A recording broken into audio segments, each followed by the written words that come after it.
দর্শক স্বাগত এসিটিভি ডিজিটাল। এই মুহূর্তে আমি রয়েছি রাজধানীর মহাখালী রেলগেটে। যেমনটি দেখতে পাচ্ছেন এই মুহূর্তে মহাখালী রেলগেটের সেনাবাহিনীদের সাথে যারা ব্যাটারি চালিত রিক্সা চালক রয়েছে তাদের একটি সংঘর্ষের ঘটনা ঘটে। সেই সংঘর্ষে দেখতে পাচ্ছেন যে ইট পাটকেল ছুটেছিল ব্যাটারি চালিত রিক্সা চালকরা। অন্যদিকে সেনাবাহিনীকে লক্ষ্য করে ইট পাটকেল ছুটেছে এবং অন্যদিকে সেনাবাহিনী পরিস্থিতি নিয়ন্ত্রণ করতে রিক্সা চালকদের উপর লাঠি চার্জ করে এক পর্যায়ে সেটি সংঘর্ষের রূপ নেয়। দেখতে পাচ্ছেন যে ঠিক এই জায়গাটি সেনাবাহিনীর সদস্যরা কিন্তু ছিলেন, তাদেরকে লক্ষ্য করে ইট পাটকেল ছুড়ে ব্যাটারি চালিত রিক্সা চালকরা। এক পর্যায়ে পরিস্থিতি দ্বিমুখী সংঘর্ষের রূপ নেয়। পরিস্থিতি এখন কিছুটা নিয়ন্ত্রণ থাকলেও একটু আগে এই এলাকায় কিন্তু ব্যাপক পুলিশ সেনাবাহিনী এবং রিক্সা চালকদের মাঝে পাল্টা ধাওয়ার রূপ নিয়েছিল এবং দেখতে পাচ্ছেন যে অসংখ্য অগণিত ইট পাটকেল এখানে ছুটতে দেখা যায় এবং সব মিলে এই এলাকা জুড়ে এখনও পরিস্থিতি উত্তপ্ত রয়েছে।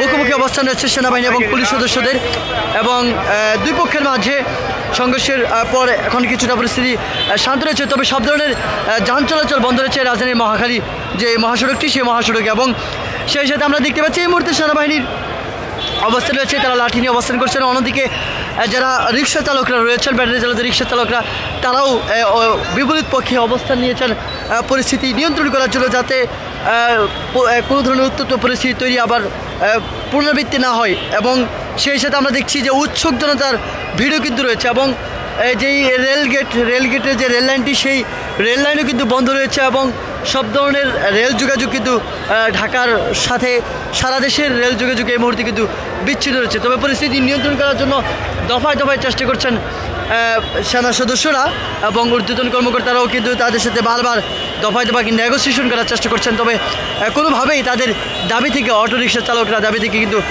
সরে দাঁড়াবে না, এমনটি কিন্তু জানিয়েছেন। এবং সেই সাথে যতক্ষণ না পর্যন্ত তাদের দাবি দেওয়া মেনে নেওয়া না হয়। এবং এই মুহূর্তে আমরা দেখতে পাচ্ছি যারা অটোরিক্সা চালক রয়েছেন তারা কিন্তু তাদের যে মহাসড়ক, সেই মহাসড়কে অবস্থান নিয়েছেন। অন্যদিকে সেনাবাহিনীর সদস্যরা কিন্তু তাদেরকে বারংবার বোঝানোর চেষ্টা করছেন। একটু আগে একটু সংঘর্ষ হয়েছিল দুই পক্ষের মাঝে। সেনাবাহিনীর সদস্যরা যখন তাদের উপর লাঠিচার্জ করে, পরবর্তীতে তারাও ইট পাটকেল ছুড়ে। এবং এই মুহূর্তে যেমনটি আপনারা দেখতে পাচ্ছেন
যদি আপনারা চান যে জনগণকে মেরে আপনার তার উপর দিয়ে যাবেন, তাহলে আমরা সবাই এখানে আছি, আপনারা গাড়ি ছেড়ে দেন, আপনারা আমাদের উপর দিয়ে গাড়ি ছেড়ে দেন, আমরা কিচ্ছু পাবো না, আমাদের কোনো দাবি মানতে হবে না। আমাদেরকে মেরে এই রক্ত দিয়ে এই রাস্তাটাকে লাল করে পরে আমাদের এই গাড়িগুলো সব কিছু ছেড়ে আমাদের কোনো দাবি আপনাদের মানতে হবে না, আপনাদের কোনো কষ্ট করতে হবে না, আমরা নিজেরা শহীদ হয়ে যাবো, মরে যাবো, আপনাদের কোনো কিচ্ছু করতে হবে না, দেশেরও কোনো ক্ষতি হবে না, আপনারা গাড়িগুলো সব ছেড়ে দিতে পারেন, আপনাদের কোনো কষ্ট হবে না।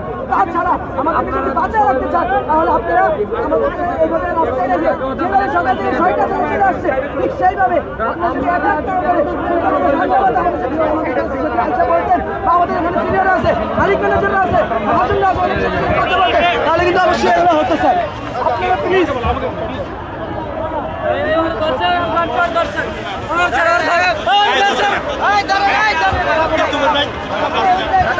দর্শক আমরা যেমনটি দেখতে পাচ্ছি আসলে এখানে পুলিশ সেনা সদস্যদের সাথে সেনা সদস্যরা আসলে বারবার পরিস্থিতি নিয়ন্ত্রণ করার জন্য চেষ্টা করছিলেন। তারা বোঝানোর চেষ্টা করছিলেন অটো চালকদেরকে যে আসলে এই ধরনের যানজট সৃষ্টি করে মানুষের ভোগান্তি যাতে না হয়, ভোগান্তি এড়িয়ে যেতে তারা বারবার চেষ্টা করছিলেন। কিন্তু অটো চালকরা আসলে কেউ মানলেও আবার কেউ মানে না, ব্যাপারটা অনেকটাই দুদুল্যমান হয়ে যাচ্ছে। এবং এখানে দেখতে পাচ্ছি যে পুলিশ সদস্যরা রয়েছেন, তারাও কিন্তু পরিস্থিতি নিয়ন্ত্রণের জন্য কাজ করছেন। এবং আমরা দেখতে পাচ্ছি যে যানজট, তীব্র যানজট কিন্তু রয়েছে।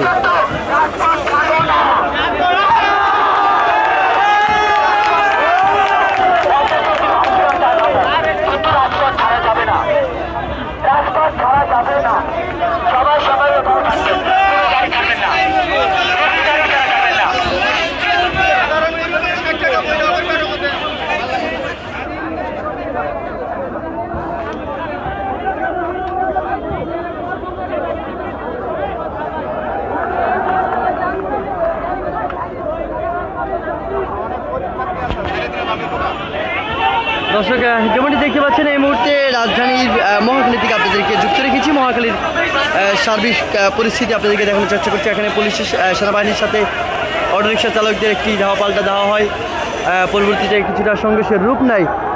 এখনও পরিস্থিতি উত্তপ্ত রয়েছে, পরিস্থিতি নিয়ন্ত্রণ করার চেষ্টা করছেন সেনাবাহিনীরা।